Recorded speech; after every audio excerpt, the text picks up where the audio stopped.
ಜಾತಿ ನಿಂದನೆ ಕೇಸಲ್ಲಿ ಅರೆಸ್ಟ್ ಆಗಿರುವಂತ ರಾಜರಾಜೇಶ್ವರಿ ನಗರದ ಶಾಸಕ ಮುನಿರತ್ನ ಅವರು ಪೊಲೀಸ್ ಕಸ್ಟಡಿಯಿಂದ ಜುಡಿಷಿಯಲ್ ಕಸ್ಟಡಿಗೆ ನೀಡಲಾಗಿದೆ. ಅವರನ್ನ ಮುನಿರತ್ನ ವಿರುದ್ಧ ಜಾತಿ ನಿಂದನೆ ಮತ್ತು ಕೊಲೆ ಬೆದರಿಕೆ ಪ್ರಕರಣಕ್ಕೆ ಸಂಬಂಧಿಸಿದಂತೆ ಪರಪ್ಪನ ಅಗ್ರಹಾರಕ್ಕೆ ಬಿಜೆಪಿ ಶಾಸಕ ಮುನಿರತ್ನ ಅವರನ್ನ ಶಿಫ್ಟ್ ಮಾಡಲಾಗ್ತಾ ಇದೆ. ಕಾರಣ ಏನು ಅಂತಂದ್ರೆ ಅವರ ನ್ಯಾಯಾಂಗ ಬಂಧನದ ಅವಧಿ ಮುಕ್ತಾಯ ಆಗಿತ್ತು. ಜಡ್ಜ್ ಮುಂದೆ ಪ್ರೊಡ್ಯೂಸ್ ಮಾಡಿದಂತ ಸಂದರ್ಭದಲ್ಲಿ ಅವರನ್ನ ಜುಡಿಷಿಯಲ್ ಕಸ್ಟಡಿಗೆ ಕೊಡಲಾಗಿದೆ.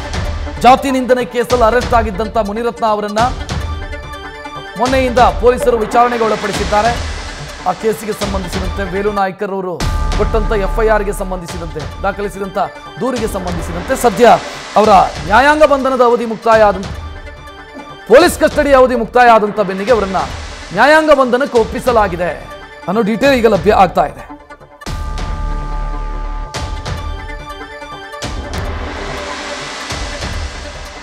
ಇನ್ನು ರಿಮಾಂಡ್ ಅರ್ಜಿಯಲ್ಲಿ ಪೊಲೀಸರು ಕಸ್ಟಡಿಗೂ ಕೂಡ ಕೇಳಿರಲಿಲ್ಲ ಅನ್ನೋ ಡೀಟೇಲ್ ಕೂಡ ಈಗ ಸಿಗ್ತಾ ಇದೆ.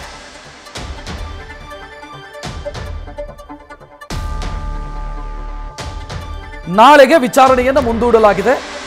ನಾಳೆಯವರೆಗೂ ಕೂಡ ನ್ಯಾಯಾಂಗ ಬಂಧನಕ್ಕೆ ಶಾಸಕ ಮುನಿರತ್ನ ಅವರನ್ನ ನೀಡಲಾಗಿದೆ. ನ್ಯಾಯಾಂಗ ಬಂಧನ ಅಂತಂದ್ರೆ ಪರಪ್ಪನ ಅಗ್ರಹಾರ.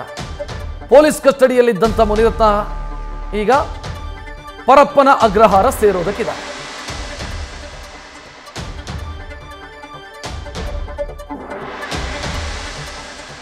ಎರಡೆರಡು ದೂರು ದಾಖಲಾಗಿತ್ತು.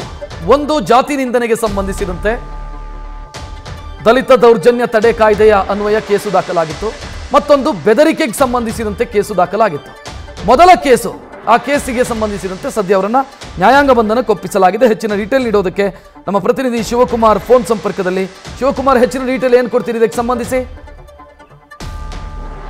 ಮುನಿರತ್ನ ವಿರುದ್ಧ ದಾಖಲಾಗಿದ್ದಂತ ಪ್ರಕರಣಕ್ಕೆ ಸಂಬಂಧಪಟ್ಟಂತೆ ಇವತ್ತು ವೈಲಿಕಾವಲ್ ಪೊಲೀಸರು ಬೆಂಗಳೂರಿನ ಜನಪ್ರತಿನಿಧಿಗಳ ವಿಶೇಷ ನ್ಯಾಯಾಲಯಕ್ಕೆ ಹಾಜರುಪಡಿಸುವಂತ ಕೆಲಸವನ್ನ ಮಾಡಿದ್ರು. ಪ್ರಕರಣ 3 ಗಂಟೆಗೆ ವರ್ಗಾವಣೆ ಕೂಡ ಆಗಿತ್ತು. ಈಗ ಸದ್ಯ ಅವರ ವಿಚಾರಣೆ ನಡೆಸಿದಂತ ನ್ಯಾಯಾಧೀಶರಾದಂತಹ ಸಂತೋಷ್ ಗಜಾನನ ಭಟ್ ಅವರು ಸದ್ಯ ಶಾಸಕ ಮುನಿರತ್ನ ಅವರನ್ನ ನ್ಯಾಯಾಂಗ ಬಂಧನಕ್ಕೆ ಒಪ್ಪಿಸಿ ಆದೇಶವನ್ನ ಮಾಡಿರುವಂತದ್ದು. ರಕ್ಷತ್, ಥ್ಯಾಂಕ್ ಯು ಶಿವಕುಮಾರ್ ಮಾಹಿತಿ. ಶಾಸಕ ಮುನಿರತ್ನ ಅವರನ್ನ ನ್ಯಾಯಾಂಗ ಬಂಧನಕ್ಕೆ ಒಪ್ಪಿಸಲಾಗಿದೆ. ಅವರ ಪೊಲೀಸ್ ಕಸ್ಟಡಿ ಅವಧಿ ಮುಕ್ತಾಯ ಆಗಿತ್ತು. ವೇಲು ನಾಯ್ಕರ್ ಅವರು ಕೊಟ್ಟಂತ ದೂರಿನ ಅನ್ವಯ ದಲಿತ ದೌರ್ಜನ್ಯ ತಡೆ ಕಾಯ್ದೆ ಮತ್ತು ಅವಹೇಳನ ಅಗೌರವ ತೋರಿದ ಕೇಸಿಗೆ ಸಂಬಂಧಿಸಿದಂತೆ ಬೆದರಿಕೆ ಹಾಕಿದ ಜೀವ ಬೆದರಿಕೆ ಹಾಕಿದಂಥ ಕೇಸಿಗೆ ಸಂಬಂಧಿಸಿದಂತೆ ಎಫ್ಐಆರ್ ಆಗಿತ್ತು. ಆ ಎಫ್ಐಆರ್ ಆಧಾರದ ಮೇಲೆ ಮುನಿರತ್ನ ಅವರನ್ನು ಅರೆಸ್ಟ್ ಮಾಡಲಾಗಿತ್ತು. ಇದರ ಜೊತೆಗೆ ಮತ್ತೊಂದು ಕಂಪ್ಲೇಂಟ್ ಕೂಡ ಚಲುವರಾಜು ಕೊಟ್ಟಿರೋದು. ಆ ಕೇಸ್ನಲ್ಲಿ ಜೀವ ಬೆದರಿಕೆ ಕೇಸ್ ಅದು. ಆ ಕೇಸ್ನಲ್ಲಿ ಇವತ್ತು ಕಸ್ಟಡಿ ಕೇಳಬಹುದು ಅನ್ನೋ ಸಾಧ್ಯತೆ ಇತ್ತು, ಅಥವಾ ಅರೆಸ್ಟ್ ತೋರಿಸ್ತಾರೆ ಪೊಲೀಸರು ಅನ್ನೋ ಸಾಧ್ಯತೆ ಇತ್ತು. ಬಟ್ ಪೊಲೀಸರು ರಿಮಾಂಡ್ ಅರ್ಜಿಯಲ್ಲಿ ಕಸ್ಟಡಿ ವಿಸ್ತರಣೆಗೆ ಕೇಳಿಲ್ಲ.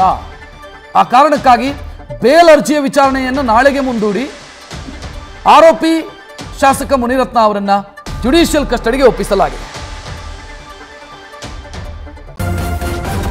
ನ್ಯೂಸ್ ಫಸ್ಟ್, ನಿರ್ಭೀತಿಯಿಂದ ನಿಮ್ಮ ಪರವಾಗಿ.